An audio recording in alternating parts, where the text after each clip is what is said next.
The fog lay thick over London that winter evening, wrapping around the lampposts like a ghostly curtain, quieting the sound of horse hooves and making the gaslights glow with a strange haze. It was during this hour, when the city seemed to hold secrets, that I first heard about the strange disappearances at Emberleigh Manor. The story came to us not by telegram or from Scotland Yard's urgent call, but through the shaking voice of a gentleman visitor who brought both fear and disbelief.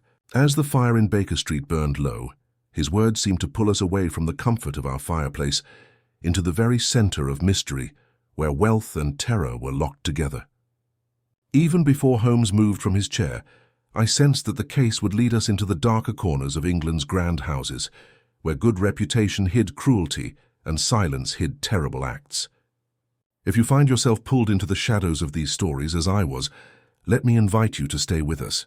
Subscribe to this story, keep us company, and share it with others who find comfort and interest in the strange half-light of Holmes's adventures. Your presence makes sure that the echoes of these mysteries will continue to sound.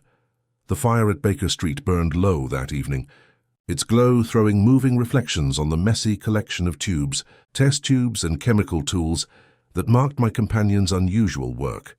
Outside, the winter fog lay heavy on London, pressing close to the window glass and deadening every sound except the occasional clatter of a cab on the stones below. I had been reading, half asleep, a newspaper article describing the success of a charity dinner held by Lord Wexford, when the sudden ring of the bell surprised both Holmes and me from what we were doing. He lifted his head, the sharp eyes flashing toward the door with that instant alertness which showed the sleeping energy of his mind. "You will notice, Watson," said he quietly, "that our visitor comes in a hurry yet with uncertainty. The cab has not yet driven off. No doubt he plans to stay no long time, but long enough to relieve himself of a burden." A moment later, Mrs. Hudson entered, carrying a card on her tray. Holmes looked at it and gave a low whistle. "Mr. Alistair Penfield of Emberleigh Manor," he murmured. "A family of old standing in the Midlands. If I remember correctly, they own one of those huge estates which the modern world finds increasingly expensive to keep up. A curious hour for a social call." He rose as footsteps sounded on the stair. "Please show the gentleman in." Our visitor entered with the manner of a man haunted by unseen pursuit. He was tall and well-built, yet there was a tremor in his hands as he removed his gloves. His eyes, restless and bloodshot, seemed fixed on some dreadful memory. When he spoke, his voice carried both refinement and tiredness.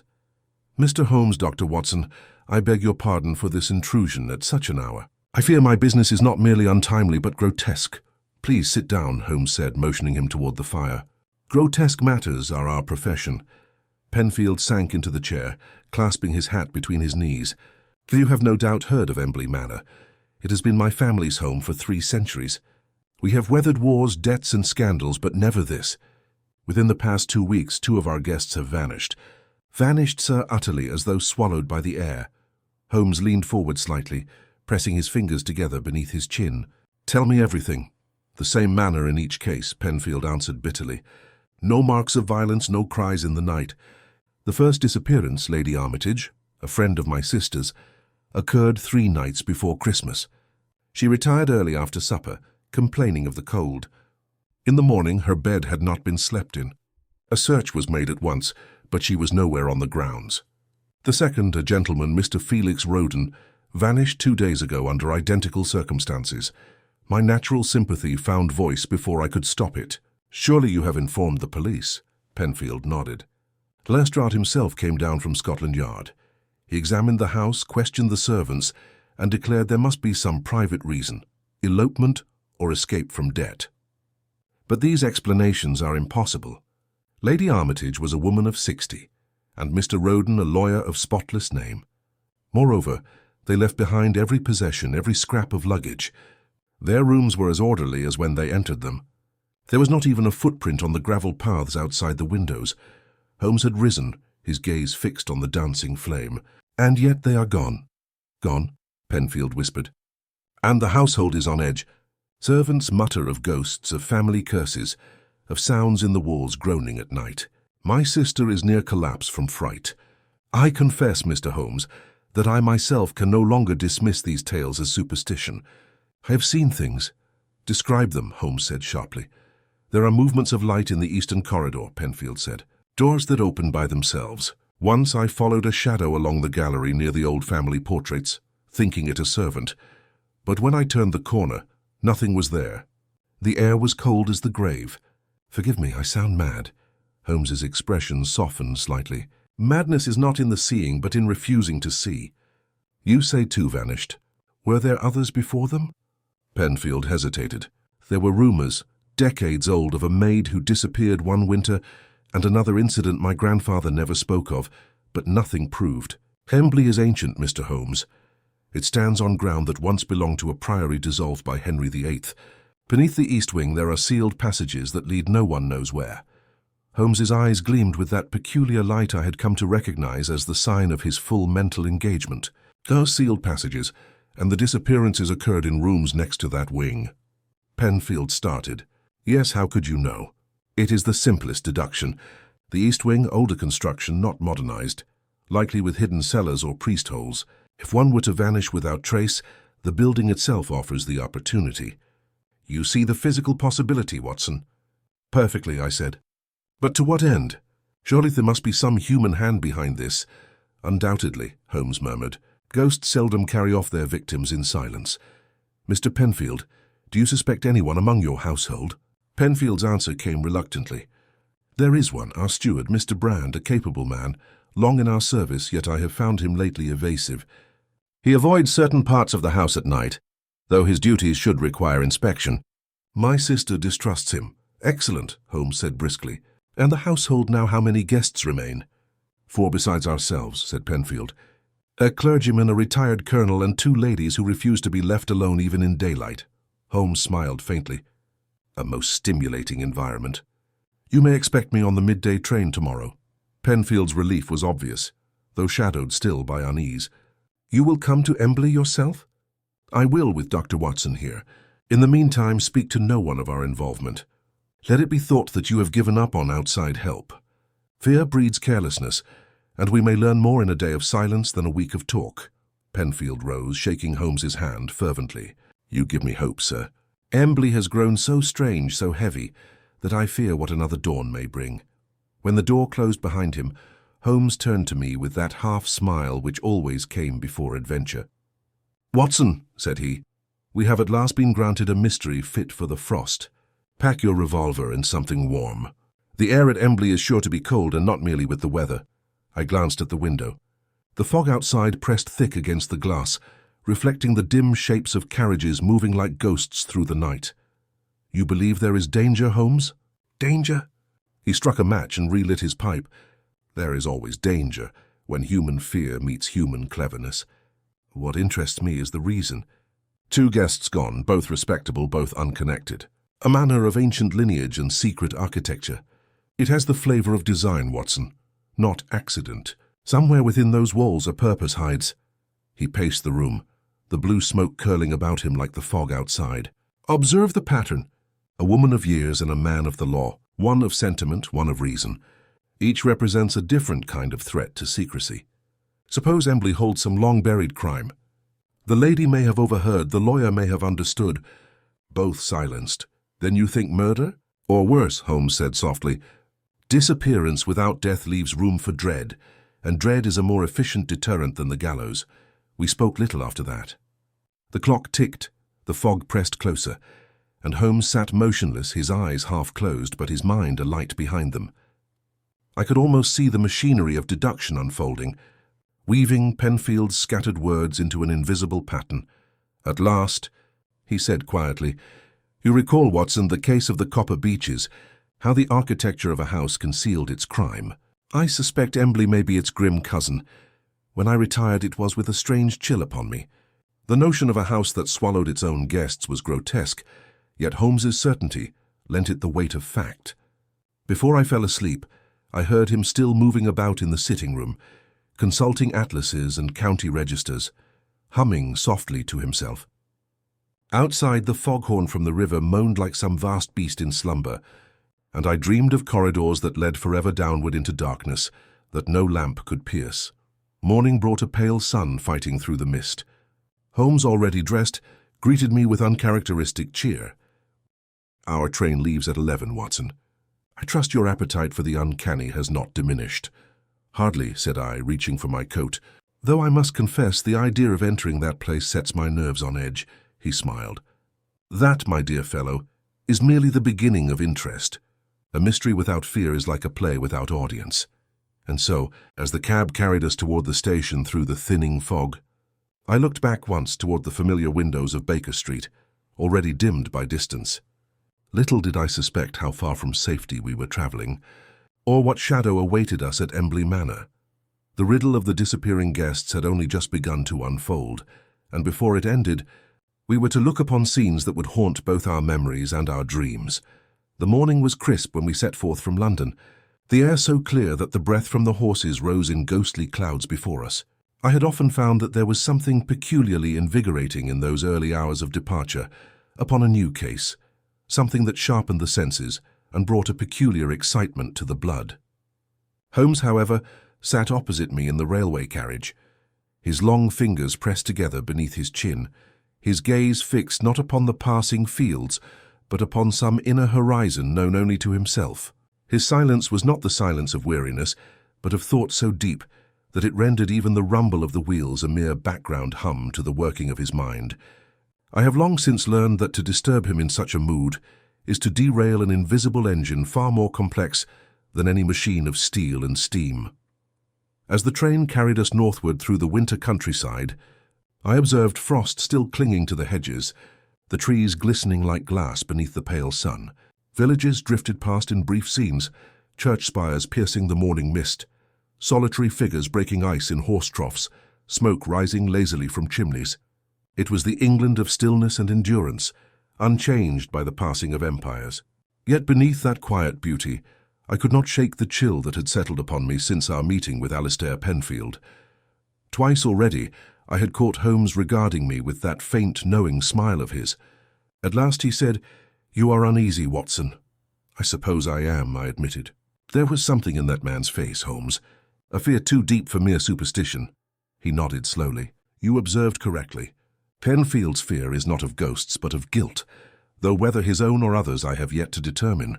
Men seldom carry such expressions unless they bear knowledge too heavy for concealment. You suspect him, then?" "I suspect everyone," Holmes replied calmly. "It is the only condition in which the mind remains alert. As yet I have only the outline of the affair, the vanished guests, the ancient house, the unused passageways. But patterns, Watson, are the soul of crime. Find the rhythm and you will hear the intention beneath it." He turned his eyes once more toward the window, where the grey fields blurred into motion. "There is something singular about disappearances," he mused. "Murder leaves traces, escape leaves motive, but vanishment, true vanishment, defies both. To make a human being cease to be without noise, without struggle and without trace, that requires artistry." His words struck cold through me, though he spoke them as one might comment upon a chess problem.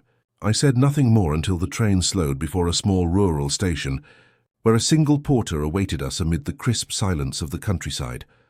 A waiting carriage, sent by Mr. Penfield, stood at the edge of the platform. Its driver, a thin, solemn man in uniform, touched his hat and took our bags without a word. The journey from the station to Emberleigh Manor was long and winding.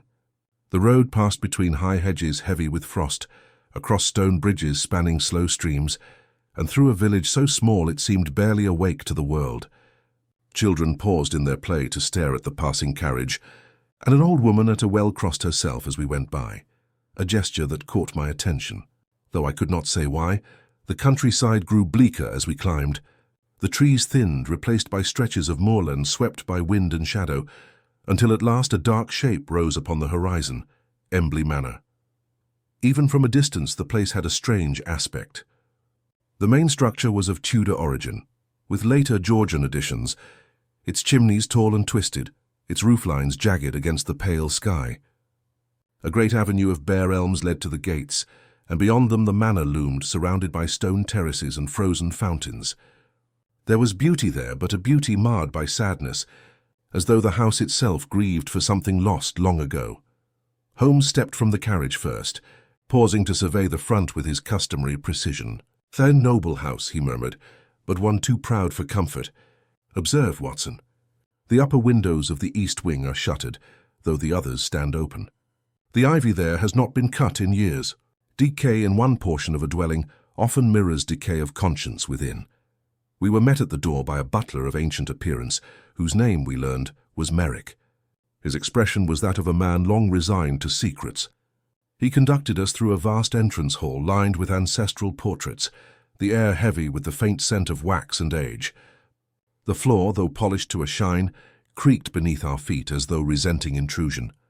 Holmes's gaze darted from ceiling to staircase, noting everything with his unfailing precision. At the foot of the great staircase, Alistair Penfield awaited us, his face pale and drawn. "You have come," he said simply. "You cannot imagine what relief that brings." Holmes inclined his head. "We travel where the fog of reason thickens. Mr. Penfield, now if you would be so good as to take us to the scene of the first disappearance." Penfield led us through a maze of corridors until we reached a long gallery hung with faded tapestries, and lit only by the dim winter light, filtering through narrow mullioned windows. "Lady Armitage slept in the last chamber," he said. "The servants found her bed untouched in the morning." Holmes examined the door with careful attention. The lock, he noted, was old but functional, and the hinges sound. Inside the chamber was large and severe. A four-poster bed draped in crimson, a small writing desk, a mirror clouded with age, and a tall window that overlooked the east lawn. Holmes's attention fixed immediately upon the window. He drew back the curtain, tested the latch, and peered outward. No balcony, no ivy strong enough to bear weight, no marks upon the sill, and yet this window faces the unused wing you mentioned. "Indeed," said Penfield. "The door between them has been sealed since my grandfather's time." "Where precisely?" Holmes asked. Penfield pointed toward the far corner where the wallpaper bore a faint irregularity, like the outline of something long concealed. Holmes ran his hand across it, the fingertips sensitive as a musician's upon strings. "A partition built over an older door. Yes, the carpenter's work is newer than the rest. Watson, do you perceive that slight draft?" I nodded, feeling a cool breath of air against my cheek. Holmes smiled faintly. "Then we may assume the wall conceals a passage, perhaps descending to the older foundations. Mr. Penfield, I must request that no work be done upon this until I have examined it further tonight." Penfield agreed at once. We next visited the second chamber, that of Mr. Felix Roden. It lay directly below Lady Armitage's, sharing the same alignment toward the east. Holmes's examination there was even more thorough. He paced the floor, tapped the panels, inspected the ashes in the fireplace, and even measured the distance between the bed and the window with his walking stick. At last he straightened and said, "A pattern indeed, but not yet a design. 2 vanishings from rooms upon the same vertical line, each next to the unused wing. You will forgive me, Mr. Penfield, if I express the wish to explore that wing before dinner." Penfield hesitated. "It is unlit, sir. The doors have been locked for years." "Then the locks will serve to tell their own tale," said Holmes curtly. "Lead on." We passed through a narrow arch into a corridor heavy with the scent of damp stone.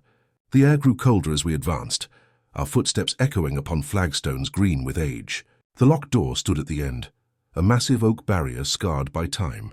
Holmes bent to examine the locks, which yielded more readily than expected.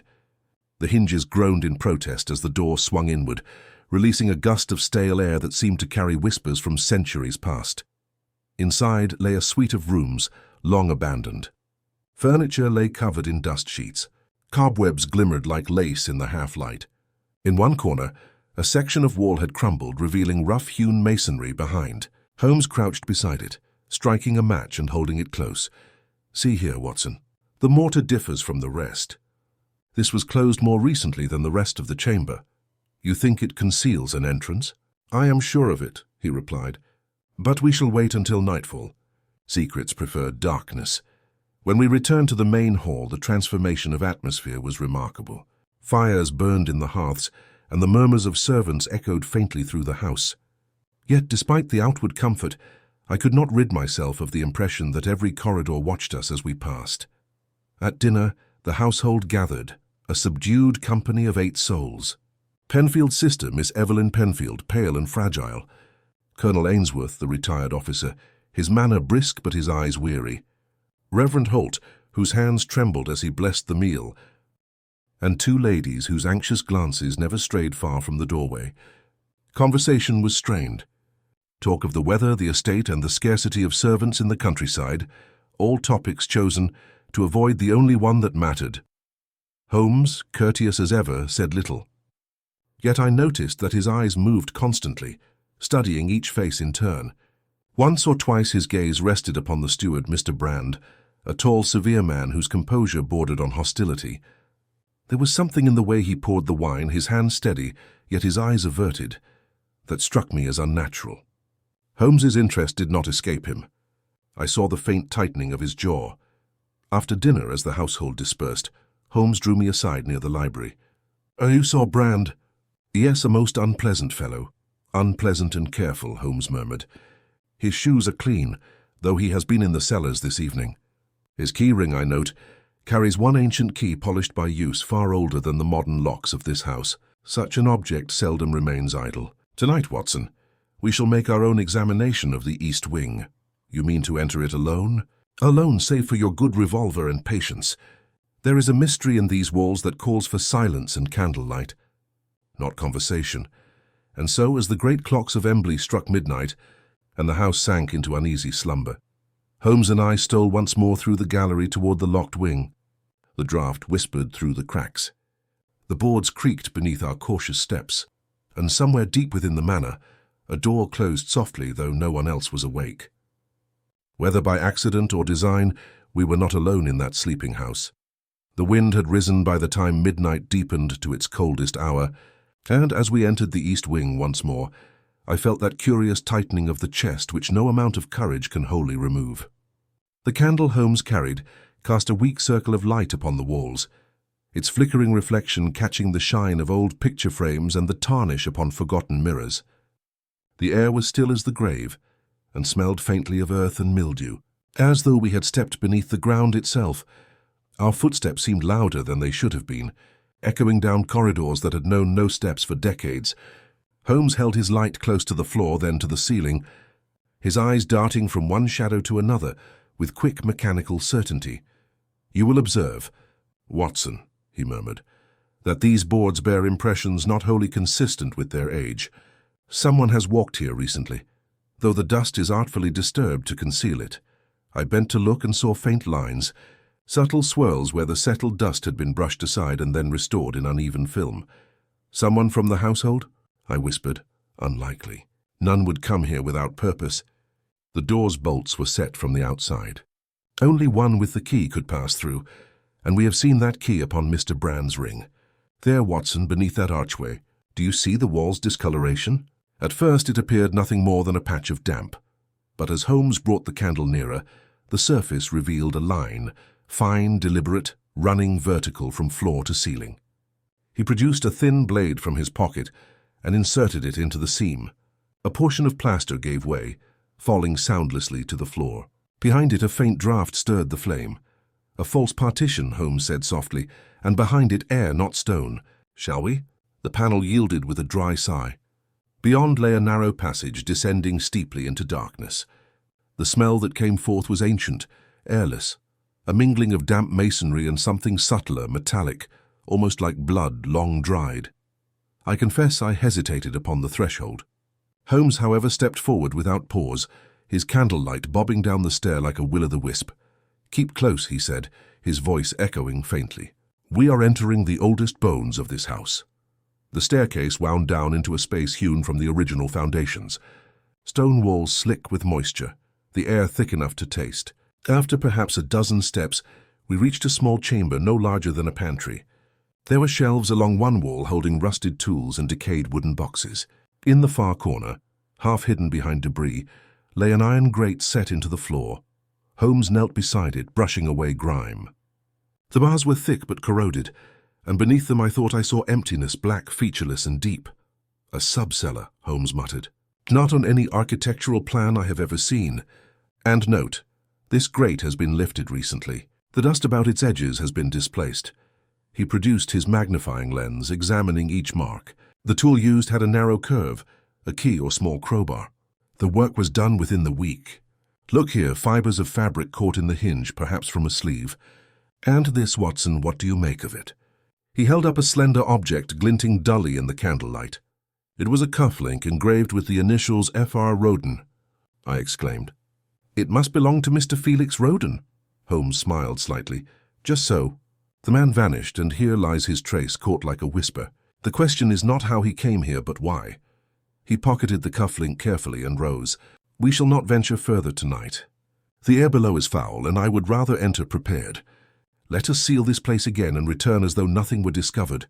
As we climbed back up, a faint sound broke the silence, a dull, rhythmic creak, distant but unmistakable. Holmes froze mid-step. Someone is moving above us, he whispered. The candle flickered as if in agreement. We extinguished it at once, leaving only darkness and the faint scent of wax. The sound came again, closer now, a slow tread descending the corridor we had left open. Holmes's hand found my arm steady as stone. Remain still, he breathed. The steps halted just beyond the false wall. For several seconds there was nothing but the beating of my own heart.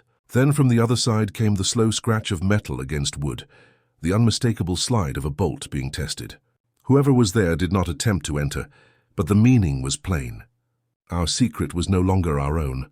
After a moment the sound retreated, the steps fading into silence. We waited several minutes before relighting the candle and retracing our path to the main hall. Once there, Holmes replaced the outer bolts and turned to me with a face as composed as if nothing had occurred. We have been observed, he said quietly, and not by chance. Whoever lurks within these walls knows the passage exists and fears discovery. We retired to our chambers, though sleep was impossible. I heard the wind moan about the gables, and once or twice a faint sound as of movement in the corridor. It was near dawn when Holmes tapped softly at my door, fully dressed and alert. The morning light will do us no harm, he said. Let us walk the grounds before breakfast. I would see where that passage might emerge. The frost lay thick upon the lawns as we stepped outside. A pale mist clung to the trees, and the east wing loomed silent, its windows blind and shuttered. Holmes walked with quick, short strides, circling the base of the building until we reached the farthest corner, where the ivy grew dense. Here, he murmured. Do you see how the soil sinks in a shallow depression? Beneath lies the continuation of that subcellar, and note, there are scuff marks near the foundation, as if something heavy were dragged to or from a hidden entrance. He brushed aside the ivy and revealed what I had taken for natural shadow. A small bricked arch, its mortar cracked with age. A sealed postern, he said, once used for servants or smuggling, perhaps. If the subcellar connects to this point, one could pass unseen between house and grounds, a convenient path for one who wishes guests to vanish without departing. We returned to find the household astir. Miss Evelyn Penfield awaited us in the breakfast room, her delicate face pale beneath the morning light. Mr. Holmes, she said in a voice trembling between gratitude and dread, you have brought hope to us, though heaven knows how. The servants whisper more than ever. Last night they say someone saw a lantern moving in the gardens, though no one will admit to carrying it. Holmes bowed courteously. Fear magnifies shadows, Miss Penfield. Still, I should like to question those who serve in the eastern wing, the maids, the steward, and the under-gardener. At this, she seemed hesitant. Mr. Brand will be displeased. He rules the staff with an iron hand. All the better, said Holmes. Men who fear displeasure reveal truth when contradicted. Brand entered as though summoned by name. His tall figure filled the doorway, and the cold precision of his expression gave the impression of a man who measured every word before it left his lips. You desired my attendance, sir. Holmes gestured for him to sit, though Brand remained standing. I understand you are responsible for the household's keys. A heavy trust. You possess one, I think, belonging to the unused east wing. I do, Mr. Holmes. It has not been turned in years. I keep it merely for completeness. Indeed, Holmes's tone was mild, and yet the lock turns easily, the metal free of rust. I have seldom known neglect to polish iron so well. Brand's eyes flickered, only for a second, but enough for Holmes to note it. Perhaps some servant, curious or foolish, has tampered without my knowledge. Doubtless, Holmes replied evenly. You will oblige me by producing that key before luncheon. The steward inclined his head stiffly and withdrew. Holmes turned to me as soon as the door closed. A man of discipline but not invention. His composure cracks when faced with the impossible. That is the mark of guilt, or of one involved in guilt. Before noon, Holmes made a detailed study of the manor's layout, tracing on paper the alignment of rooms, corridors, and staircases. "Observe," he said, "how the vanished guests occupied chambers along a single vertical axis above the sealed passage. If the mechanism of disappearance lies there, it must involve access from below. The grate we saw may be only one of several. Tonight we shall know." The day passed slowly, filled with restless tension. At intervals I caught the servants watching us, furtive glances, whispers quickly silenced. Miss Penfield seemed grateful for our presence, though she moved like one haunted by premonition. Toward evening, Lestrade arrived unexpectedly, his brisk energy a jarring intrusion into the house's subdued atmosphere. "Well, Mr. Holmes," said he, rubbing his hands before the fire, "I thought I'd see whether you'd turned up any of your famous deductions. The Yard's getting impatient for results." Holmes's expression betrayed amusement rather than irritation. "Your timing is fortunate, Lestrade. You may yet assist in an experiment, provided you can keep your men discreetly out of sight." Lestrade snorted. "An experiment? You're not about to start mixing your chemicals in the cellars again, I hope." "Something far simpler," Holmes replied. "Tonight we test whether Emberleigh's ghosts walk by choice or by design." That evening, under pretense of retiring early, Holmes and I returned to the gallery above the east wing. From our hiding place behind the heavy drapery, we could see the faint outline of the sealed door in the corridor beyond. The house was silent, save for the sighing of the wind through the chimneys. Midnight came, and with it faint movement. A light glimmered below, wavering as if carried by an unsteady hand. Then footsteps, soft and deliberate, climbed from the lower floors. The flame drew nearer until through the crack beneath the gallery rail we saw its carrier, Mr. Brand, his face pallid, his eyes fixed straight ahead, carrying a small lantern and a bundle beneath his arm. He paused before the wall we had uncovered, glanced swiftly about him, then pressed his hand to the partition. Holmes caught his breath.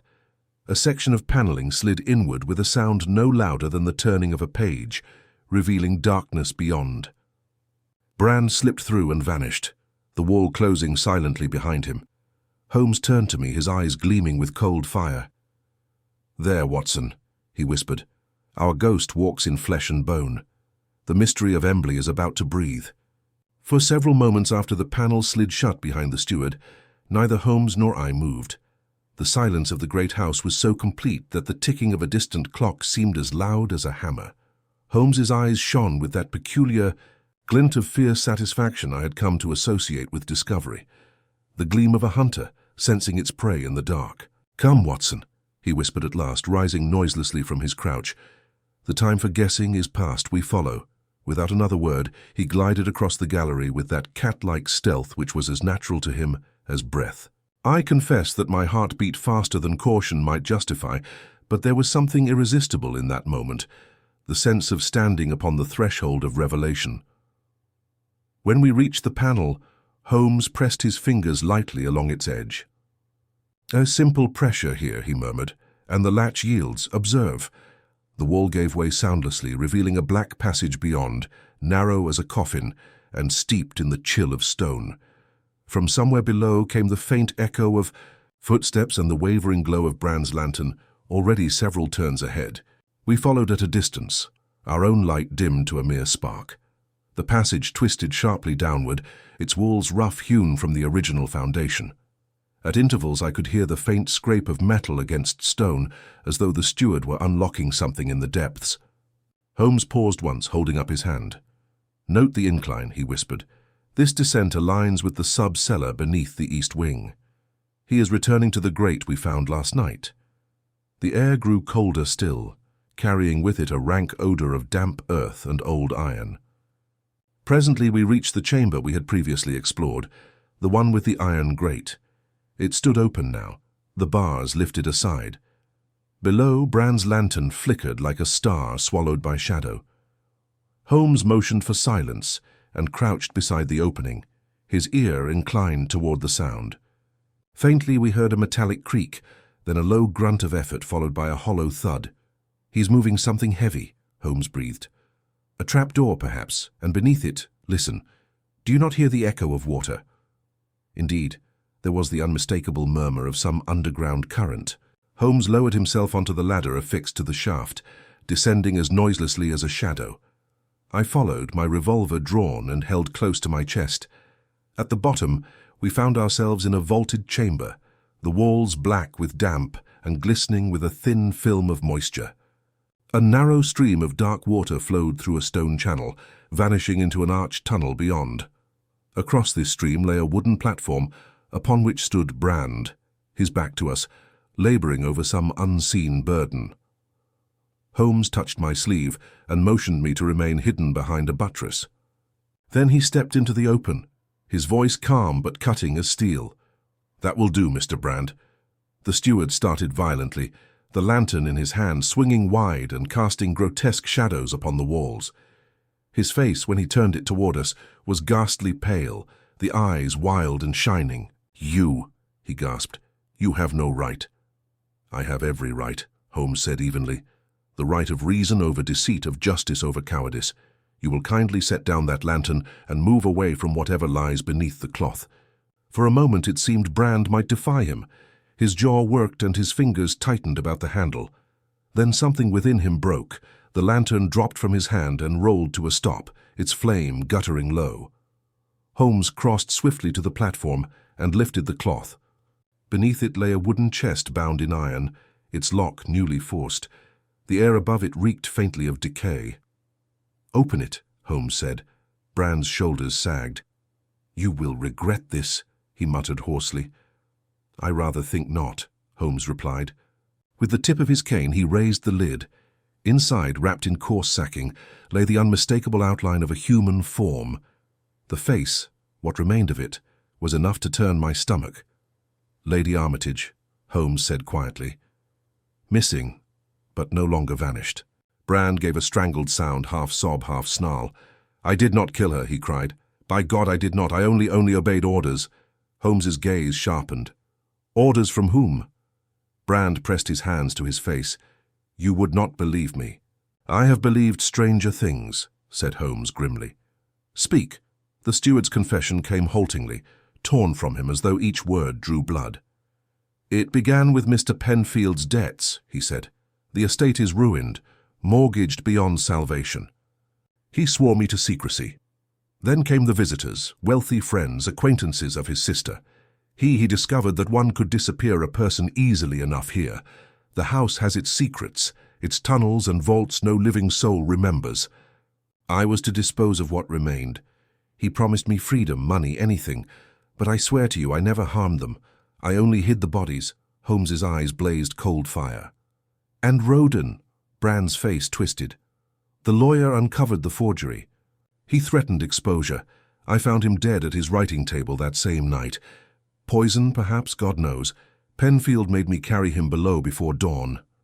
"Enough," Holmes said sharply. "Watson, note the time. 14 minutes past 2. The river below connects, I believe, with the old drainage system that runs beneath the East Meadow. A convenient means of disposal." He turned back to the steward. "You will accompany us upstairs, Mr. Brand. Your complicity may be lessened by cooperation, but should you attempt flight, remember that Dr. Watson is armed." Brand's spirit seemed broken. He followed meekly as we climbed through the narrow passage and emerged once more into the gallery. The house lay silent, the lamps extinguished, save for a faint glow seeping from beneath a distant door. Holmes halted. "Do you hear that?" he whispered. From somewhere ahead came the soft strains of music, piano notes gentle and sad, drifting through the corridors. It was an air I recognized, though played with trembling hands, Schumann's Traumerei. Holmes advanced noiselessly toward the drawing room, motioning for me to remain just behind him. The door stood ajar. Within, by the light of a single lamp, sat Alistair Penfield, his back to us, playing. The music faltered as he sensed our presence. Without turning, he said, "So it is done, then?" Holmes stepped into the room. "It is indeed done, Mr. Penfield. The dead tell their stories more plainly than you suppose." Penfield's hands froze above the keys. Slowly, he turned to face us. The transformation was startling. The proud composure of our first meeting had vanished. His face was ashen, his eyes hollow, yet there remained in them a strange serenity, as though the final act of some long play had been reached at last. "You found her," he said softly. "And him too, I imagine." "We found enough," Holmes answered. "You used the tunnels to dispose of your guests, hiding your ruin beneath a mask of hospitality. When discovery loomed, you made ghosts of the inconvenient. The most elegant arrangement, until the ghosts returned with witnesses." Penfield rose slowly from the piano bench. "You think me a murderer? You are wrong. I sought only to preserve Emberleigh. The house is older than I, older than all of us. It demanded sacrifice. The first vanishings were accident, yes, but after that, how easily the house obliged. They came to me, Holmes, as if chosen. Do you not feel it, the pull of this place?" His voice had grown fevered, his eyes bright with madness. Holmes regarded him with pity rather than anger. "I feel only the pull of conscience," he said quietly, "and I fear yours has slipped its moorings." At that moment Brand gave a choked cry. "Sir, forgive me," he stammered, stepping forward. "I told them everything. I could not bear it." Penfield's expression softened strangely. "No need for forgiveness, my good Brand. You have merely hastened what was already begun." From the folds of his coat he drew a small pistol. The movement was swift, almost graceful. Before I could reach him, Holmes had stepped aside, his voice cutting through the air like a whip. "Don't be a fool, man." Penfield smiled faintly. "A fool, yes, but a gentleman still." Then, with a single motion, he turned the weapon upon himself. The report shattered the silence. He crumpled without a sound. For several seconds, no one moved. The lamp flickered, casting long, trembling shadows across the carpet. I bent beside him, but one glance was enough. Alistair Penfield was dead. Holmes stood over the body, his face grave but not surprised. "There was no other end possible," he said at last. The man was consumed by his own illusions. The ghosts of Emberleigh were not born of spirits, but of guilt. Brand had fallen to his knees, sobbing like a child. Holmes looked at him with cold detachment. "Compose yourself, sir. The law will have its say, but your master has already met his judgment. We roused the household soon after, and the ensuing uproar defies description." Lestrade, summoned from his quarters, arrived pale and incredulous as we led him to the underground chamber. The evidence spoke for itself, the bodies, the tunnels, the chests. Brand's testimony completed the chain. Holmes gave his account briefly, omitting no detail yet sparing no flourish. By dawn, the matter was in official hands. As the morning sun rose over the frozen lawns, Holmes and I stood upon the terrace overlooking the east wing. The frost glittered upon the windows like tears upon glass. "You see, Watson," Holmes said quietly, "there are houses that outlive their masters and absorb their sins. Emberleigh is one such house. It will stand another century, perhaps, though men will whisper that it is haunted. In a sense, they will be right. There are places where evil lingers, not as ghosts, but as atmosphere." I looked back toward the silent front, feeling an unease I could not entirely name. "Do you believe it will ever be at peace?" Holmes's eyes narrowed against the pale light. "Peace is a human word. Houses, like men, must endure what they have built. Come, Watson. The case is finished, but its echo, I think, will follow us for some time. And as we left Emberleigh behind us, its dark chimneys receding into the mist, I could not help but feel that somewhere deep within its stones, the music of that last terrible night still played on, faint, mournful, and unending. The train carrying us back to London steamed southward through the grey dawn, leaving behind the frost-laden fields and the mournful silhouette of Emberleigh. I had hoped that distance might dull the atmosphere of that dreadful house, but it clung to me like the chill of damp stone. Holmes sat opposite, gazing through the fogged window, his long fingers drumming absently upon his knee. The faint smell of tobacco mingled with the scent of wet wool and cold smoke. He had been silent since we left the manor, and I refrained from breaking that silence, knowing from experience that his thoughts were still engaged upon the case. At last he spoke, not turning his head. "You are uneasy, Watson." "I cannot help it," I said. "The manner of Penfield's death, the whole tragedy, has left me with a sense of unfinished business. The law will see the steward punished, no doubt, but there remains something unresolved, something that lingers." Holmes's reflection in the window seemed to smile faintly. "You speak as though the dead might yet appeal for justice." "Perhaps they do," I replied. He exhaled softly. "You are not far from the truth. There is a contagion in guilt, just as there is in disease. Penfield's madness infected his household, until reason itself gave in. but you are wrong in one regard, my dear fellow. The affair is not concluded. I looked up sharply. Not concluded? Holmes withdrew a folded newspaper from his coat. It was the Morning Chronicle, its front page bearing a small column of print. "Observe," he said, passing it to me. "The inquest upon Penfield's death has taken an unexpected turn. The coroner reports that the pistol found beside the body was not of English make. It bore a Belgian stamp, one identical by chance to a weapon registered to Mr. Felix Roden." "But Roden was murdered," I exclaimed. "Precisely," said Holmes. "Therefore the weapon could not have been his, unless, of course, our assumption of Roden's death was mistaken." I stared at him, aghast. "Holmes, you saw the bodies as I did." "I saw what remained of Lady Armitage," he corrected.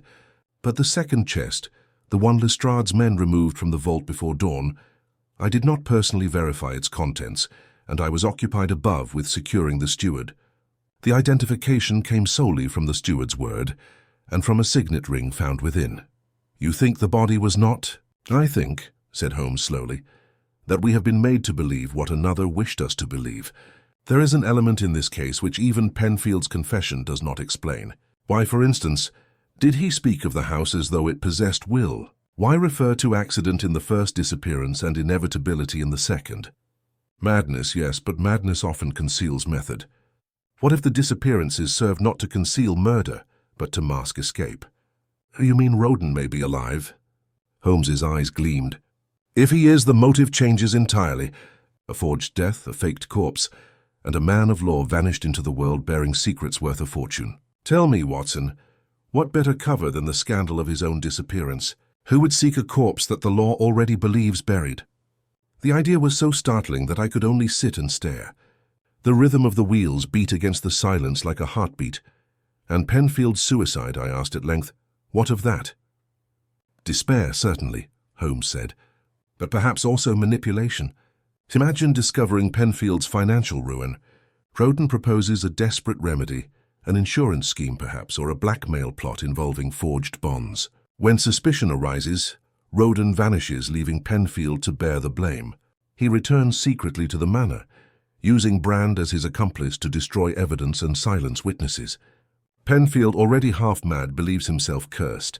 A pistol appears in his hand, and the problem is solved for all concerned." "You are suggesting that the lawyer orchestrated the entire affair?" Holmes leaned back, the faintest glimmer of satisfaction in his eyes. "I suggest only that we have not yet seen the last of Mr. Felix Roden. Mark my words, Watson. He will surface again, though under another name. Men of his intellect seldom perish quietly." The remainder of our journey passed in thoughtful silence. By the time we reached Baker Street, the city was stirring beneath a pale sun, its chimneys exhaling the familiar smoke that seemed to cleanse the mind of rural horrors. Mrs. Hudson greeted us with her usual mixture of affection and alarm, remarking upon our haggard appearance. Holmes ignored her protests and went straight to his desk, where the Morning Post lay neatly stacked. Among the envelopes was one addressed in a firm, precise hand, unfamiliar, yet curiously deliberate. Holmes broke the seal and read swiftly. A flicker of triumph crossed his face. "As I expected," he murmured.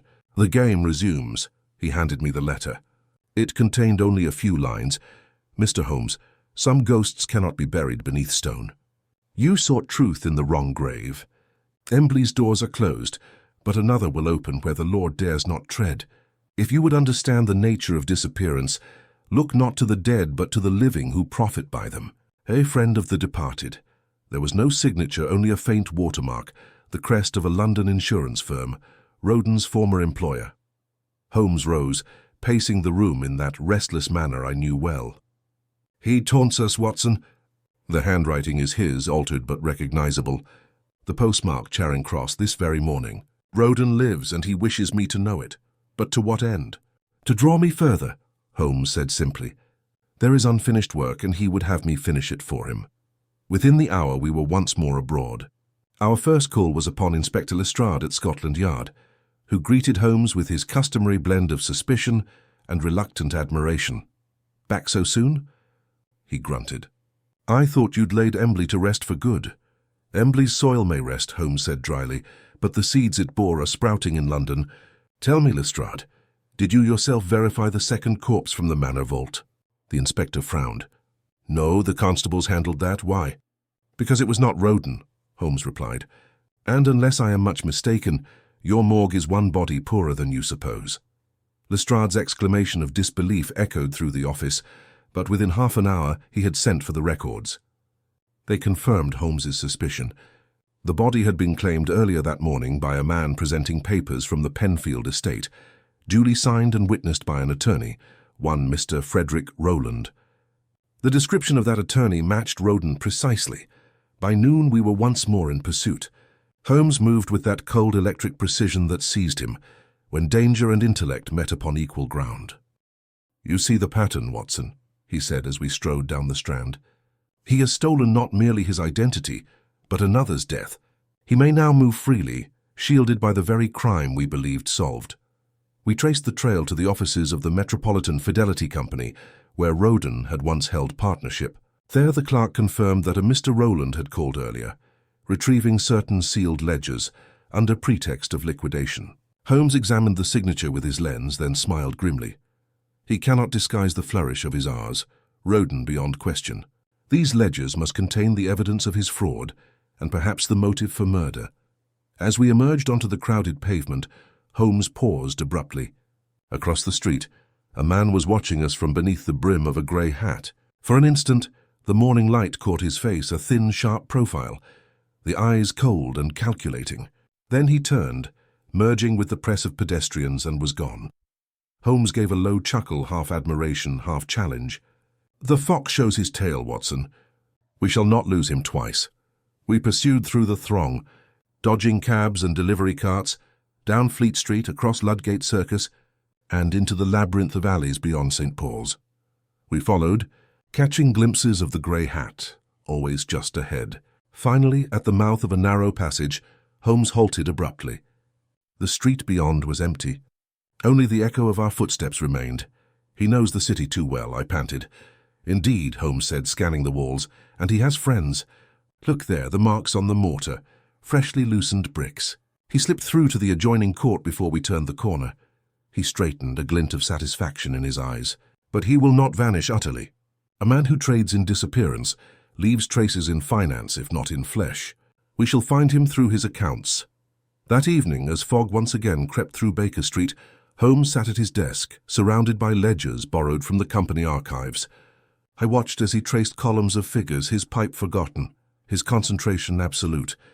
"Here, Watson," he said at last, tapping a page. "The proof. Funds transferred under aliases, corresponding to the initials of our vanished guests. A for Armitage, R for Roden. But note the final entry, EP, Emberleigh itself. He meant to sell the estate under the guise of liquidation, using the scandal to erase his tracks. Penfield's death was merely the closing act of his play. Then what now?" I asked. Holmes leaned back, his eyes reflecting the dim firelight. "Now, my dear Watson, we hunt a man who has learned the art of making ghosts, and who may soon attempt to become one once more." Outside, the fog pressed thick against the window panes, and in the street below, a solitary cab passed, its wheels hissing upon wet cobbles. I could not shake the feeling that Emberleigh's shadow had followed us to London, stretching invisibly through the city's heart, and somewhere within that shadow, a living ghost watched and waited for Sherlock Holmes to close the circle he himself had drawn. The days that followed were marked by a tension that hung over Baker Street like a storm cloud waiting to break. Holmes slept little, ate less, and spoke only when his thoughts had crystallized into sharp, precise conclusions. His table had vanished beneath a forest of ledgers, letters, and notes, each sheet covered with figures, initials, and connecting lines drawn in his rapid hand. I had long since abandoned my attempts to maintain order amidst the chaos, knowing that to interfere with his system was to court disaster. What to me looked like the wreckage of thought was to him a detailed map, one whose lines led ever inward toward a single hidden truth. "Watson," he said one morning, breaking a silence that had lasted nearly 2 hours, "we have reached the pivot upon which the entire affair turns. The forgeries, the disappearances, the deaths, each is a spoke in the same wheel, and the wheel is Roden. You are sure, then, that he remains in London?" "As sure as I am that this fog still clings to the window panes. A man may alter his name and his appearance, but not his habits. Observe these transactions. He pushed a ledger toward me, his eyes glinting. 3 withdrawals within 48 hours, each from a different branch, each under a false identity, yet all corresponding to accounts Roden himself established years ago under fictitious trusteeships. He is consolidating funds, preparing to disappear for good. And yet he remains here, I asked. Surely flight would be his first concern. Holmes smiled faintly. He remains because his business is not finished. There is one thread yet to be severed. Me. He has made the mistake of measuring his wit against mine, and pride has stayed his hand. It is the oldest trap of intellect, Watson, to think oneself clever enough to control danger. At that moment Mrs. Hudson entered, bearing a telegram. Holmes snatched it up and read aloud. Meeting agreed upon. Same address, midnight alone, a friend of the departed. Ah, he murmured. The invitation I expected. It would appear that Mr. Roden wishes to parley. Surely you don't intend to go alone, I cried. On the contrary, my dear fellow, I fully intend to go with the utmost discretion, and without your company. There are occasions when 2 are a crowd and 1 is opportunity. However, he paused, his gaze softening, I should be remiss not to prepare for contingencies. If I am not returned by dawn, you will inform Lestrade that the matter of Emberleigh is not yet concluded, and that my last appointment was at the derelict warehouses near Blackfriars Bridge. Holmes, I protested, this is madness. You know the man is desperate. He will stop at nothing. That, he said, reaching for his hat and overcoat, is precisely why he will hesitate. A desperate man seeks control, and control requires conversation. I have no fear of him, Watson, only curiosity. He smiled, that quick, thin smile which meant no appeal could move him, and a few moments later, the door closed behind him. I paced the room for hours after his departure, my mind a tumult of anxiety. I tried to distract myself with medical journals, with the fire, with anything that might draw my thoughts from the vision of Holmes walking alone into danger. Midnight came and passed. The city outside fell into the uneasy hush that descends only upon London's deepest hours. Still, there was no sign of him. It was shortly after 2 when a knock came at the door. I started up, half expecting Holmes himself, but instead found Inspector Lestrade standing upon the threshold, his face grave. Dr. Watson, he said, you'd best come with me. There's been an incident near the river. Your friend sent word before it happened. Before what happened? Best not to talk here. Bring your coat. The night was thick with fog as we drove through the streets toward the river. The lamps cast halos of weak light that seemed to float upon the mist, and the city's noises were muffled to a low, endless murmur. When at last we reached Blackfriars Bridge, the cab halted before a row of unused warehouses, their windows dark, their doors chained. Lestrade led the way to one such door, where a constable stood guard with a lantern. Inside, the air was damp and heavy with the smell of river mud. Footprints, 2 distinct sets, marked the dust upon the floor, converging toward the center of the room. There, beside an overturned chair, lay a dark stain still glistening under the lantern light. A pistol had been dropped nearby. My heart clenched. Holmes! Alive, said Lestrade quickly, though it was a close thing. He sent a message through a boy before the shot was fired. We found him 100 yards from here, grazed along the shoulder, half frozen but conscious. He's at the station now. Said to bring you straight away. I scarcely recall the journey that followed. When at last I reached the station house, I found Holmes seated beside the fire, his arm bandaged, but his expression as composed as ever. He greeted me with a faint smile. Ah, Watson, your timing, as always, is impeccable. I trust Lestrade did not exaggerate my injuries. You were shot, I exclaimed. That hardly admits exaggeration. A mere scratch, he said dismissively. Roden was less fortunate. He gestured toward the adjoining room, where through the half-open door I caught a glimpse of a man lying upon a stretcher. The once handsome features were pallid and streaked with blood, the eyes half closed yet still burning with a terrible awareness. You didn't... I began. Holmes shook his head. No, he turned the weapon upon himself when cornered. Conscience or fear, it matters little now. I sat beside him, scarcely able to speak. Tell me how it happened. He leaned back, closing his eyes for a moment as though to summon the sequence afresh. I arrived at the appointed place shortly before midnight. The river was thick with fog. The warehouses stood like sentinels of ruin. I entered through the side door, finding him waiting. Roden, dressed as before, his face gaunt, but his composure unshaken. He spoke first. "You are punctual, Mr. Holmes," he said, "but then death waits for no man." He held a pistol, but not raised. His tone was almost courteous. We spoke for some time. He confessed freely to the frauds, the forgeries, even the manipulation of Penfield's despair. He justified it all as retribution for a world that had undervalued his brilliance. "Lawyers are parasites of honesty," he said. "I merely turned the trade to profit." At last he proposed what he called a bargain. He would reveal the location of the hidden funds, nearly £50,000, in exchange for safe passage out of England. I declined, naturally. He smiled, then said, "Then we are both condemned by our intellect, Mr. Holmes. You because you cannot leave a mystery unsolved, I because I cannot bear to lose." He raised the pistol. I moved, but too late. The ball grazed my shoulder. Before I could recover, he turned the weapon inward and fired. Holmes fell silent. The only sound was the crackle of the fire. After a moment, he added quietly, "The constables arrived moments later." I believe he lingered long enough to whisper something, though the sense was lost. Something about the house still standing and a door that would never close. We both sat in silence for a while. At last Lestrade entered. "He's gone," he said simply. "Breathed his last not 5 minutes ago. Left this for you." He handed Holmes a small folded note stained faintly with blood. Holmes unfolded it and read aloud, "Emberleigh is not finished. What you buried will rise again. When the walls whisper, listen." He crumpled the paper slowly. "Dramatic to the end," he murmured, yet perhaps not without meaning. There were chambers in that house we did not explore, rooms sealed by more than wood. "I may one day return." "Surely not," I said. "You have done all any man could." Holmes regarded me with that enigmatic smile that so often masked deeper emotion. "Perhaps. But the mind is not so easily satisfied, Watson. There are echoes that travel farther than sound." As dawn broke over the Thames, pale and chill, we stepped outside together. The mist was lifting from the river, revealing the arches of the bridge gleaming wet in the morning light. Holmes stood for a long time without speaking, his eyes fixed upon the slow-moving water. Then he turned to me, his expression distant, yet strangely serene. "Another ghost laid to rest," he said quietly.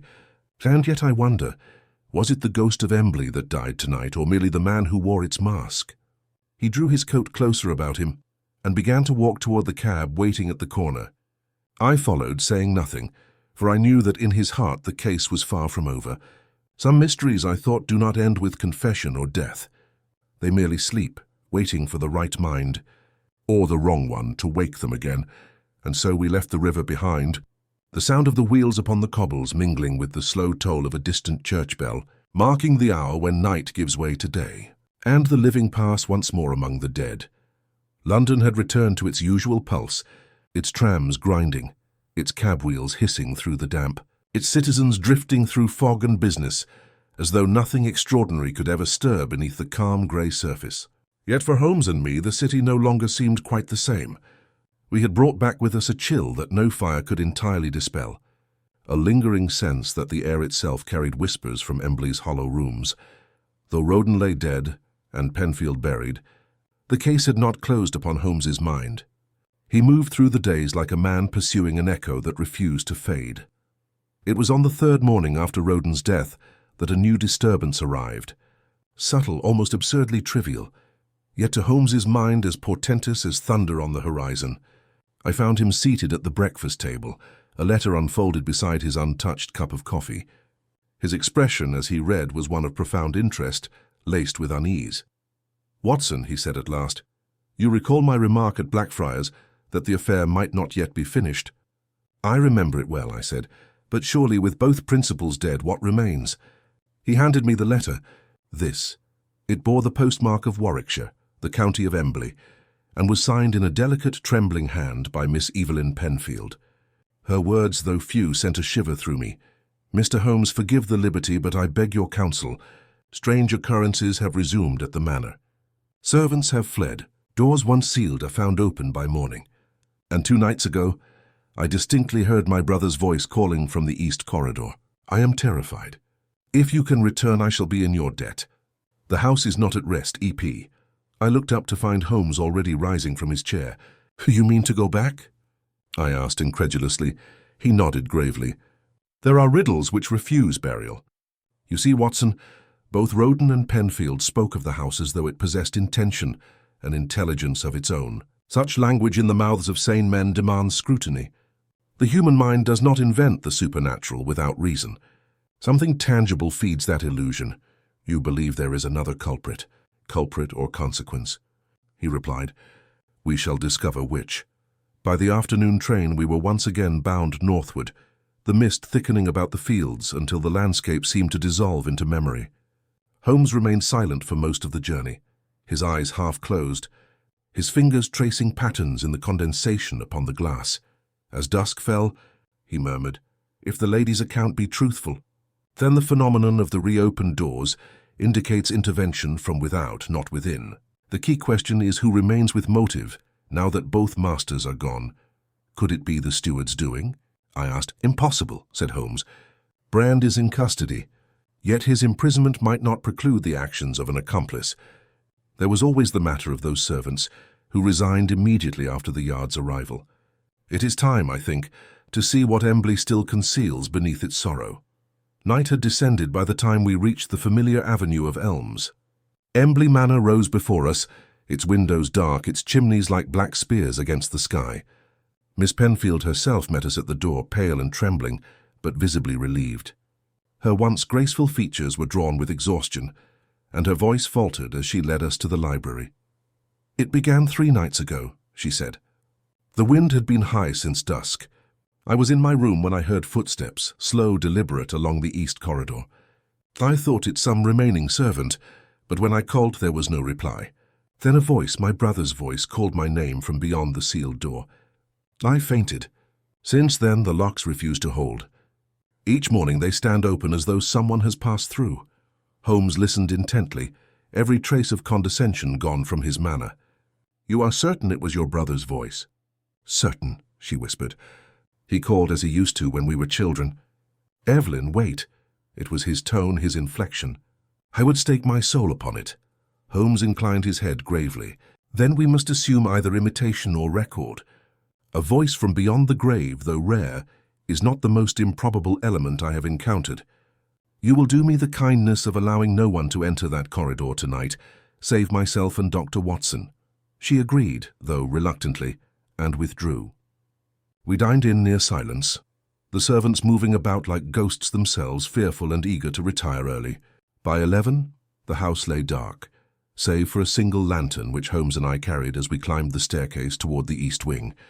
The corridor stretched before us, long and shadowed, its portraits glimmering faintly under the thin light. A faint draught stirred the curtains, and somewhere within the walls a loose board creaked at intervals, like the slow beating of a hidden heart. Holmes set down the lantern and examined the lock upon the door. It had indeed been forced from within. The splintered metal shows marks of recent tampering, not the work of the supernatural, he muttered. Steel obeys only human hands. The mechanism has been pried open with a flat instrument, a knife or chisel. Note also these smears upon the frame, candle wax, soft and yellow, modern, not from the house's own stores. He raised the lantern higher, and its glow caught something glinting upon the floor. It was a button, small brass, and bearing a stamped insignia, Metropolitan Police. Lestrade's men, I suggested. Unlikely, said Holmes. This model belongs to uniforms no longer issued since last year. Our visitor wears discarded uniform, perhaps to pass unchallenged. Curious indeed. He pressed the door open. Beyond lay the forbidden east wing, shrouded in dust and memory. The air was cold and dry, heavy with the scent of disuse. As we advanced, the lantern's light fell upon a tapestry that stirred slightly as though moved by breath. Holmes paused, then reached behind it and drew forth a narrow speaking tube that descended into the floor. "Ha!" he exclaimed softly. "The mystery of the voice. This tube connects to the lower chambers. A man stationed below could easily mimic any sound and project it here. Miss Penfield's haunting is no spirit but artifice." Even as he spoke, a faint clatter echoed from beneath our feet, followed by the whisper of movement in the passage below. Holmes extinguished the lantern at once, plunging us into darkness. "We are not alone," he breathed. The sound grew louder, a slow tread climbing through the hidden stair we had discovered months before. Holmes crouched beside the door, motioning me to draw my revolver. Presently a thin ray of light appeared through the crack beneath the wall panel. Then, as silently as a dream, the partition slid aside, and a figure emerged, carrying a covered lantern. For an instant the stranger's face was hidden by a scarf and cap, but as Holmes stepped forward and seized his wrist, the light fell full upon his features and I gasped aloud. It was not a stranger at all, but Inspector Lestrade. "Holmes," he exclaimed, recoiling. "Good Lord, man, you nearly got yourself shot. What in heaven's name are you doing here?" "The very question I was about to ask you," Holmes said coolly. "You come creeping through secret panels at midnight in a haunted house. Hardly the conduct of Scotland Yard." Lestrade looked bewildered, rubbing his wrist. "I came because the Yard received a message, purporting to be from you, ordering me to meet you here tonight and bring no one. When I arrived, the servant swore you were upstairs. I found the door already forced. Then I heard voices in the corridor and, well, you can imagine my thoughts." Holmes's eyes narrowed. "A forged summons for both of us. Then someone wished to assemble all the principals in one place, and under cover of night." He turned sharply toward the stair. "Come, the trap is set and we are standing in its center." We descended swiftly to the lower passage, the air growing colder as we went. The speaking tube gleamed faintly in the lamplight, leading toward the sub-cellar. Holmes advanced, every muscle taut. Suddenly a sound, a whisper drawn out and low, floated through the tube. "Holmes! Holmes!" It was Roden's voice. Lestrade started, but Holmes only smiled grimly. "A phonograph cylinder," he said. "Pre-recorded. Clever, but not clever enough." At that moment, a gust of air extinguished the lantern, and the door behind us slammed with a deafening clang. Darkness engulfed us. Then came the hiss of escaping gas. I caught its acrid scent at once. "Move, Watson," Holmes cried. The pipes burst or tampered quickly. We stumbled toward the stair, half blind, choking. Holmes's hand found mine, dragging me upward through the suffocating dark. Behind us a roar erupted, the unmistakable thud of ignition. A wall of flame flared below, painting the corridor in ghastly light. We burst through the final door as smoke poured out around us. Lestrade fell to his knees, coughing violently. Holmes slammed the door and threw his weight against it. "Sir," he said between gasps, "our unseen adversary prefers fire to bullets. Emberleigh earns its name anew." We staggered into the cold night air as flames licked the lower windows. Miss Penfield, roused by the commotion, appeared at the doorway in her nightdress, her face white with terror. "The house, it's burning," she cried. "Indeed," Holmes said, straightening. "But better a house in ashes than a secret still breathing." And as the servants rushed to fetch water, and the orange glow climbed higher into the fog, Holmes stood unmoving, his eyes reflecting the inferno. "Watson," he said softly, "someone remains who feared discovery more than death. We have flushed the ghost from its walls. But the living hand that struck the match walks free tonight." The fire roared on, and behind it in the wind, I thought I heard laughter, thin, distant, and terribly human. By morning, Emberleigh Manor was little more than a blackened skeleton, its proud chimneys jutting from the ruins like charred bones. The fire had swept through the eastern wing before the villagers could reach the estate, consuming timbers that had stood for centuries and reducing the old corridors to smouldering heaps of ash. The air still carried that acrid stench of burnt oak and plaster. When Holmes and I walked among the wreckage, our boots crunching over cinders, the fog had lifted, revealing a pale sky streaked with smoke, and in that bleached light, the house looked almost peaceful, as though after generations of secrecy, it had finally found release. Lestrade, weary but uninjured, oversaw the last of the constables as they roped off the grounds. "A close escape, gentlemen," he said grimly. "If we'd been a minute later, that gas would have cooked us alive. But what I can't fathom is who lit it. All the servants swear they saw no one." "Of course they saw no one," Holmes murmured, crouching beside a fragment of stone where black soot outlined a perfect semicircle. "Our culprit relied upon preparation, not presence. The ignition was timed or triggered remotely. Observe this residue. Phosphorus mixed with magnesium filings. A chemical fuse. Someone set it earlier, expecting to destroy both us and the last trace of the house's mystery." Lestrade whistled softly. "That's devilish work. But why not strike sooner? If Roden's dead, who's left to profit from it?" Holmes rose slowly, his expression distant. "That, my dear Lestrade, is precisely the question we must answer. The fire was no accident. It was an act of closure, final, deliberate, and well-informed. and the knowledge required to plan it could belong only to one who knew the manor's structure as intimately as its crimes. He turned toward the smouldering ruins. Miss Penfield perhaps could tell us whether any plans or deeds of ownership survived the blaze. We found her standing near the remains of the terrace, her eyes red from smoke and sleeplessness. She was calm, too calm, I thought, as though grief had frozen into composure. "Everything is gone," she said softly. "The East Wing, the family records, the portraits, all of it. Emberleigh has taken itself back to the earth." Holmes regarded her steadily. "Not entirely, Miss Penfield. There remains the question of the arsonist and of your safety. You must leave this place at once." She looked at him then, and a faint, almost bitter smile touched her lips. "You still think I am in danger, Mr. Holmes? Danger and I have become companions. The house consumed itself because it had nothing else left to devour." Her words unsettled me. There was an odd detachment in her tone, an acceptance too serene for tragedy. Holmes, however, merely inclined his head. "Even ashes may conceal embers," he said. "I will remain until I have examined the ruins." She turned away, murmuring something I did not catch, and walked slowly toward the surviving coach-house. I watched her go, feeling again that indefinable chill that had shadowed every hour in her presence. Holmes noticed my gaze and said quietly, "You perceive it too. The calm of the condemned or the calm of the guilty? It remains to be seen which." For much of that day we sifted through what the fire had spared. Holmes's patience seemed inexhaustible. He moved among the ruins like a physician among the remains of some vast corpse, touching, lifting, testing. Near dusk he called me over to a patch of earth near the foundations of the East Wing. "Look here, Watson." Beneath the ash, the outline of a box, small, iron-bound. It was buried, not burned. We unearthed it carefully. The metal was hot to the touch, but intact. Within lay papers, charred at the edges, yet legible, and beneath them a small leather-bound journal. Holmes opened it and scanned a few lines, his eyes flashing. "Good heavens," he murmured. "The steward's handwriting. Brand's? These are his confessions." Lestrade approached at once, astonished. "Confessions? You mean he wrote them before his arrest?" Holmes nodded. "Written but never delivered. He feared his master's wrath. Listen." He read aloud, "I do what I am told. Yet the guilt lies heavier each night.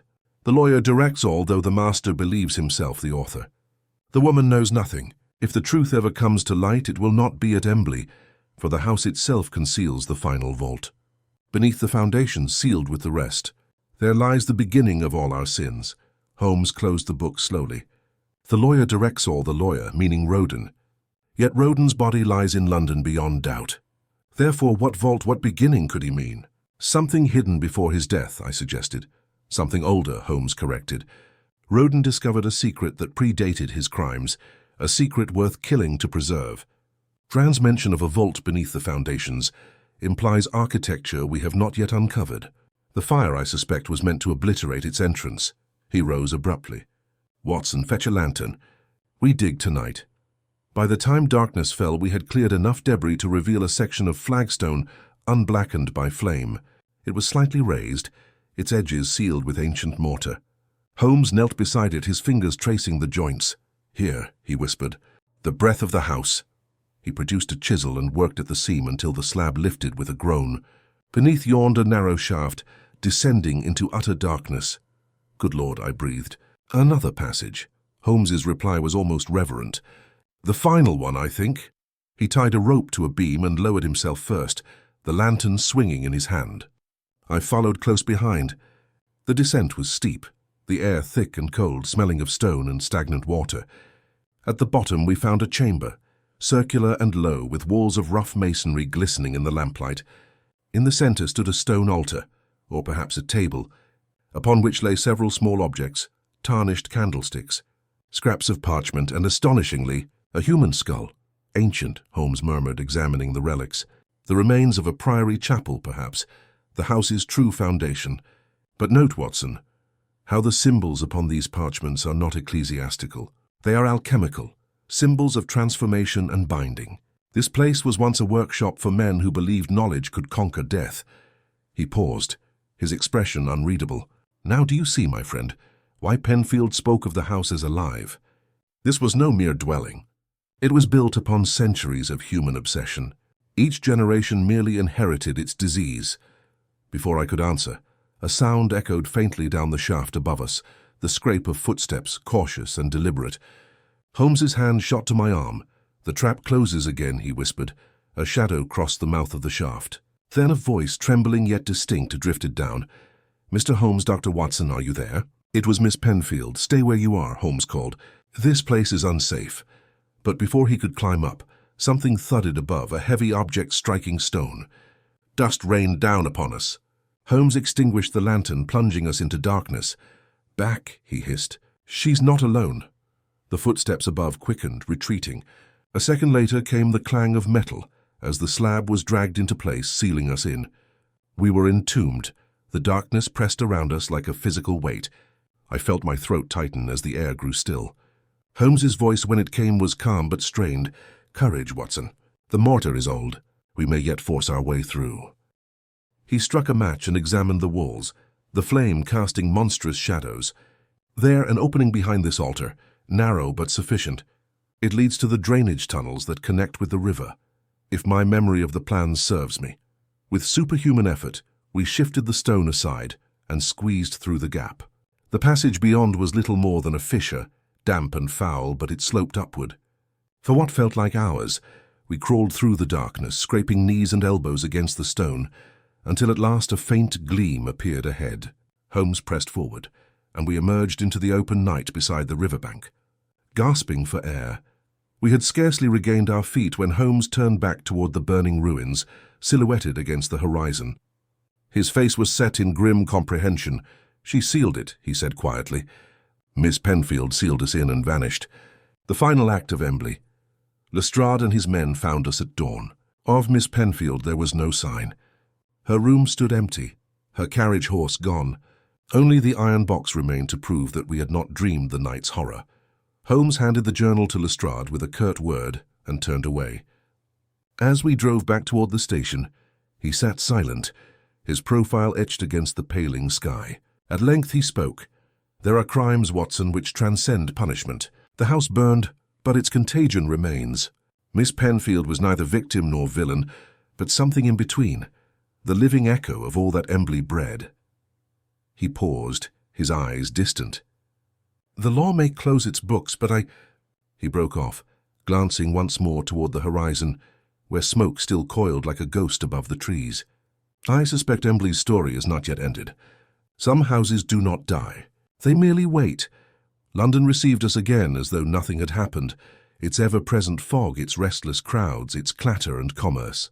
Yet to me it seemed altered, as though a subtle shadow followed us through the very streets. Even Holmes, usually so swift to turn from one adventure to the next, carried with him a silence that deepened with each passing day. Emberleigh had not been exorcised by fire. Rather, it had transplanted itself into his mind, where it burned in a colder and more enduring fashion. For several weeks he kept to his rooms at Baker Street, declining all new cases. His violin lay silent in its case, his chemical apparatus untouched. He would spend hours pacing the floor, the fingers of one hand pressed to his temple, as if trying to fix some elusive pattern that refused to reveal itself. I had seen him thus before, but never with such intensity. There was something personal in this obsession, something I could not yet name. One morning I entered the sitting room to find him surrounded by maps, letters, and sketches spread across the table. The air was thick with tobacco smoke, and he scarcely glanced up as I entered. "Watson," he said, "did it never strike you as curious that Miss Penfield's disappearance occurred at precisely the hour the fire reached its height?" I took a chair. "You believe she perished in the flames?" Holmes shook his head. "Perished? To escaped certainly, but not alone." He tapped a photograph lying before him, one of those ghastly press reproductions made from sketches. It depicted Felix Roden's corpse upon the stretcher at the station house. "You see, the features are indistinct, blurred almost conveniently so, and the height recorded by the yard's physician differs by 2 inches from Roden's known measure. I have confirmed the discrepancy through his tailor. The man who died at Blackfriars was not Felix Roden." I stared at him, unable to speak. "Then who?" "An accomplice," Holmes said quietly. "Our substitute corpse prepared to complete the illusion of Roden's death. The genuine article remains at liberty and with Miss Penfield." I felt a chill. "Good God, Holmes. You mean she aided him willingly?" "Willingly? Perhaps not at first," Holmes mused. But there is a curious alchemy between guilt and fascination. Penfield's brother was ruined, her home tainted by scandal. Roden offered her both explanation and escape. I believe she fled with him the night of the fire. He is clever enough to have foreseen the necessity of a decoy. The flames erased all that could have contradicted his deception.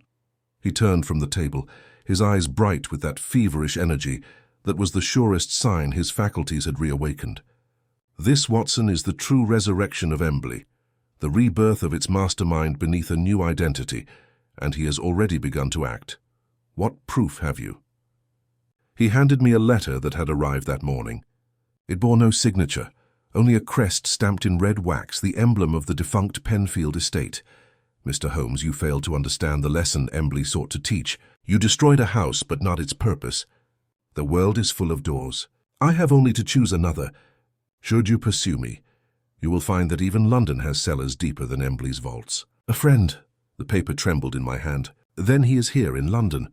Beyond doubt, said Holmes, and if I am correct, already at work restoring his old schemes under a new name. That evening, we dined together in silence. Outside, the fog pressed thickly against the windows, muffling the sound of carriages on Baker Street. Holmes smoked in thoughtful intervals, then said suddenly, "You recall the insurance firm connected with Roden, the Metropolitan Fidelity Company? It declared bankruptcy within a fortnight of the Emberleigh affair. Yet one of its branches has recently reopened under new management. The proprietor styles himself Mr. Arthur Fenwick. The handwriting upon his registration papers matches Roden's almost perfectly, though cleverly disguised. The office is in Chancery Lane. I propose to visit him tomorrow, accompanied by my friend the doctor, whose disarming presence may serve as a useful distraction." The next morning we set out under a sky the colour of pewter. The streets glistened with drizzle, and London seemed subdued as though holding its breath. The office of Arthur Fenwick occupied a narrow building squeezed between two legal houses. Its brass plate shone new and bright, incongruous amidst the soot-stained brickwork. Inside, a clerk ushered us into a small chamber where the air smelled faintly of lavender polish and paper. Behind a heavy mahogany desk sat a gentleman of middle years, clean-shaven, elegantly dressed, his hair touched with grey. "Mr. Holmes, Dr. Watson," he said pleasantly, rising to greet us. "I had hoped to meet you one day. Your reputation is a formidable one." The voice, the measured tone, the faint inflection of irony struck me like a blow. It was Roden's voice, yet the face before us bore only the ghost of his features. Altered by surgical craft or clever disguise, it was difficult to tell. Holmes inclined his head with equal composure. "You honour us, Mr. Fenwick. Your establishment is new, I think." "Reconstituted," the man said smoothly. "I have taken over several dormant accounts. London's old wealth requires careful tending, and I found the profession most accommodating." Holmes's gaze wandered idly to a framed print upon the wall. "A view of Emberleigh Manor before the fire. A curious choice of decoration," he said softly. Fenwick's smile did not waver. "A beautiful ruin, is it not? A reminder, perhaps, that even the grandest structures fall to time, and that those who endure must build anew." Holmes stepped closer, his eyes narrowing. "Indeed. Yet I find it remarkable that you admire so closely a house whose foundations concealed such profitable secrets." For the first time, the other man's composure flickered. "You accuse me of something, sir." "Accuse?" Holmes's tone was almost conversational. "No, Mr. Roden, I merely observe. You vanished with a fortune. You staged your own death, burned your evidence, and returned beneath another name. But I regret to inform you that one witness survived your fire." He drew from his pocket the small scorched journal we had recovered from the ruins, Brand's confession, authenticated by his handwriting. "It mentions you by name. The Yard will be delighted." Roden's eyes darkened. "You are bold to confront me here, Holmes. I have influence now, connections. The law you serve would never touch me." Holmes's smile was thin as a knife blade. "Then you will forgive me if I have already taken the liberty of sending a transcript of this document to Inspector Lestrade." For a heartbeat, the air between them froze. Then Roden's hand darted toward the drawer of his desk. But Holmes was quicker. He seized the man's wrist, wrenching the drawer open to reveal a small pistol gleaming within. The clerk burst in at the commotion, but Holmes's voice cut through the confusion like steel. "Watson, the Yard. Within minutes, the room was a flurry of uniforms. Roden made one final futile attempt to reach for the weapon before Lestrade himself entered, his revolver drawn. "End of the line, Fenwick," he said curtly. "Or should I say Roden? We've kept your chair warm since Blackfriars." Roden's defiance collapsed into silence as they led him away. I saw him glance back toward the Emberleigh print, and in his eyes burned something between hatred and triumph. That night, after the formalities were concluded, Holmes and I sat once more by the fire at Baker Street. He smoked without speaking for some time, then said quietly, "We have caught the man, but not the meaning. He rebuilt himself from ruin as easily as a house rises from its ashes. The world will call it crime. I call it inevitability. Men like Roden thrive because they understand how deeply corruption roots itself in respectability." He rose and stood at the window, gazing out into the fog. "Emberleigh burned, Watson. Yet it has spread. There are Emberleighs in every city, places built on deceit kept standing by silence. That house was but a mirror." I said nothing, for there was nothing to add. Outside, the gaslights glimmered dimly through the mist, each one a small wavering star in a city that seemed endless. Holmes turned back toward the fire at last, his profile etched in orange light, and spoke in a tone almost gentle. "Sleep well, my friend. The case is closed for now. But remember this, when a house dies, it does not vanish. It merely changes address." He smiled faintly, and for the first time in many weeks the weight seemed to lift from his shoulders. Yet long after he retired, I remained awake, listening to the distant hum of the city, and wondering, as he surely did, whether somewhere in the maze of London streets, a door had already opened again, one that led not to safety, but back into the waiting heart of Emberleigh. It was a week after Roden's arrest when Holmes finally allowed himself to rest, or at least to pretend to rest. The case had concluded in the eyes of Scotland Yard, the forgeries traced, the hidden funds accounted for, the true identity of Arthur Fenwick revealed beyond dispute. To the public, it was a story of fraud and false death, of the triumph of law over cunning. But I, who had seen Holmes's eyes during those long nights after Emberleigh, knew better. Victory in his mind was a hollow concept when the ghosts of logic refused to lie down. I found him one grey morning at the window of Baker Street, watching the carriages crawl through the mist like dark beetles across a sea of vapour. His pipe had gone out and he held it forgotten between his fingers. "Watson," he said without turning, "do you believe in evil as a force distinct from the failings of men?" The question startled me. As a doctor, I would say that what we call evil is often but sickness of the mind or spirit, misery that festers into cruelty. "And yet," he murmured, "there are times when I think certain places breed it, as marshes breed fever. Emberleigh was one such place. Roden and Penfield were not its creators, but its offspring. The house moulded them as surely as a sculptor shapes clay." He fell silent then, and I sensed that this reflection was no idle speculation, but a continuation of a thought begun long ago. The fire burned low, throwing up occasional sparks that snapped softly in the grate. At last he turned toward me with something of his old composure. "Lestrade will call at noon," he said. "There remains a question of papers found in Roden's office. Minor details, but worth examining. When the inspector arrived, he brought with him a satchel filled with documents recovered from the cellars of the Metropolitan Fidelity Company. Among the ledgers and receipts lay one small sealed envelope yellowed with age. Its address was written in an elegant looping hand, to be opened only by Mr. Sherlock Holmes. Lestrade claimed no knowledge of its contents. Holmes regarded it in silence for several moments before breaking the seal. Inside lay a single folded sheet and, to my astonishment, a small brass key tied with a strip of faded ribbon. He read the note slowly, his brows knitting closer as he went. Then, with a quiet exhalation, he passed it to me. "Mr. Holmes, if this letter finds you, then know that I am no longer of this world." The key enclosed unlocks what remains of Emberleigh, its heart not destroyed by fire, but preserved where the river bends beneath the old willows, a mile from the house. There you will find what I could not bring myself to destroy. I was complicit, though not by choice. The truth sleeps below the earth. Let it remain so unless you crave the knowledge that ruins. E.P. Holmes took the key back from me and held it up to the light. "A mile from the house," he murmured. "By the willows, the river that skirts the estate widens there." "An ideal place for concealment." Lestrade frowned. You're not thinking of another expedition, surely? The yard's done with Emberleigh. Let sleeping ghosts lie, say I. But Holmes smiled that faint, inscrutable smile of his. Ah, my dear Lestrade, ghosts seldom sleep soundly when they have something left to say. The next day found us once more upon the familiar road to Warwickshire, though this time the landscape seemed softer, the air less oppressive. The ashes of Emberleigh had already been gathered and carted away. A thin veil of snow now covered the ruins, lending them an innocence they had never possessed in life. Guided by the map Holmes sketched from memory, we followed the river's slow curve through the meadows until we reached the stand of ancient willows. Their roots curled into the muddy bank like fingers clutching secrets. There, said Holmes, pointing to a patch of ground slightly raised above the rest. Note the depression where the snow melts more quickly. The earth has been disturbed.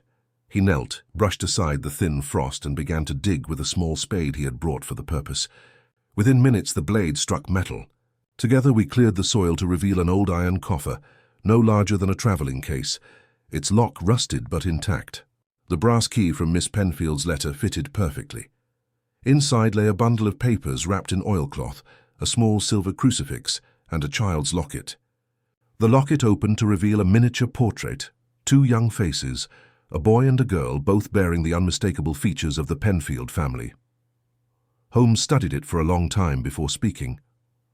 "Evelyn and Alistair," he said softly, "but note the date engraved within, 1849, 30 years before either of them were born. The likeness is uncanny yet impossible." I examined it closely and saw what he meant. The resemblance was indeed remarkable, but the faces were those of children from another age. Beneath the portrait was an inscription, partly effaced, "For those who must atone in blood." Holmes turned to the papers, which proved to be fragments of an old diary written in a slanting, formal hand. He read aloud. "The experiments proceed as the prior directed. The substance drawn from the quickened heart shows promise. The child endures though the mother's spirit wanes. The Lord forgive what we attempt in his name." The writing ended abruptly, followed by a signature too faded to decipher. Holmes's face darkened. "Watson, this confirms what I suspected. The foundation of Emberleigh was not merely monastic, but experimental, alchemical, medical, perhaps even occult. The priory upon which the house was built concealed attempts at preserving life through transfusion or distillation. The Penfields were heirs to a legacy of human tampering older than science itself. Generation after generation, the house drew to it minds obsessed with mastery over death. He replaced the papers carefully. Evelyn Penfield knew this history. That was her true inheritance and her curse. Roden's fraud merely awakened what the house had buried. When she wrote that the truth would ruin, she spoke with perfect accuracy. Yet she could not leave it buried. We reburied the coffer where we had found it, Holmes sealing the earth once more with deliberate finality. "The living have meddled enough," he said. "Let the dead keep their own counsel." As we walked back toward the village, a soft snow began to fall, muffling our footsteps. The air was clean and sharp, and for the first time in many weeks I felt a sense of quiet returning. Holmes walked beside me in silence until the manor's ruins came into view once more, their black outlines softened beneath the white. "There is a peculiar justice in this, Watson," he said at last. "The house that devoured generations now lies entombed beneath its own ashes, yet its story will live not as scandal but as caution. Civilization builds upon layers of forgetting. Sometimes the only mercy is not to dig too deeply." We lingered a moment longer upon the hill overlooking the estate. The wind sighed through the bare trees, carrying with it a sound like distant breathing. I do not know if Holmes heard it too, but he stood motionless, his head slightly inclined, as though listening to something faint and far. Then he turned abruptly, and the spell broke. That evening, back in London, the familiar warmth of Baker Street seemed almost unreal. The fog had returned, soft and golden in the lamplight. Holmes sat at his desk, the fire reflecting in his eyes. "You see, Watson," he said quietly, "mystery is not the absence of truth, but the presence of too much of it. One must choose which part to understand and which to leave in shadow." He reached for his violin and drew the bow across the strings. The first notes rose, slow and melancholy, filling the room with a sound like remembrance itself. As the music swelled, I found my thoughts returning to Emberleigh, the echoing halls, the whispering corridors, the woman's calm voice as the fire consumed her home. Outside, the snow fell silently over London, and the city's countless lamps flickered in the mist like watchful eyes. The tune lingered, trembling between beauty and sorrow, and for a moment I thought I heard another sound woven through it. A low sigh, distant but unmistakable, as though some door far away had closed at last. And with that, the case of the disappearing guests of Emberleigh Manor came to its true end. Not in triumph or revelation, but in silence, deep, eternal, and merciful.